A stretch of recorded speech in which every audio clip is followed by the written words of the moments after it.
নমস্কার সবাইকে, কেমন আছো সবাই? নিয়ে চলে এলাম আরও একটা মিনি ব্লগ। সকালে ঘুম থেকে উঠে খেয়ে দিয়ে নিয়ে দেখি কি প্রচণ্ড বৃষ্টি হচ্ছে বাইরে। কদিন ধরে কখন যে বৃষ্টি হয় আর কখন যে রোদ ওঠে তার কোনো ঠিক নেই। বৃষ্টি থামাতেই রেডি হয়ে নিয়েছি পিসির বাড়ি যাব বলে। এই যে আমার সুন্দরী মা আর আমার বাবা তিনজনে মিলে বেরিয়ে পড়েছি পিসির বাড়ি যাওয়ার উদ্দেশ্যে। কিন্তু হঠাৎই রাস্তায় এত জল দেখে অবাক হয়ে যায়। রাস্তা দিয়ে যেতে গিয়ে প্রায় জায়গাতেই দেখি এরকম করে জল জমে রয়েছে।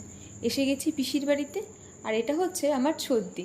ওর সাথে বেশ কিছুক্ষণ গল্প করার পরে খাওয়া দাওয়া করে নিয়ে আমরা বসে পড়ি দিদির ছেলের অন্নপ্রাশনের অ্যালবাম দেখার জন্য।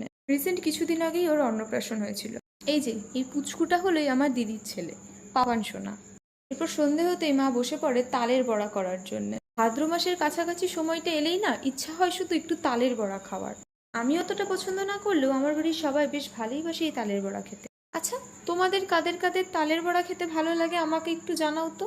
আর এখানে আমরা সবাই মিলে বসে বসে একটু আড্ডা দিচ্ছিলাম, আর তার মাঝেই ছদ্দি হঠাৎ আমার চুলে বিনুনি করতে বসে পড়ে। আমি আবার একটু পোজ দিয়ে নিচ্ছিলাম ভিডিওর মধ্যে।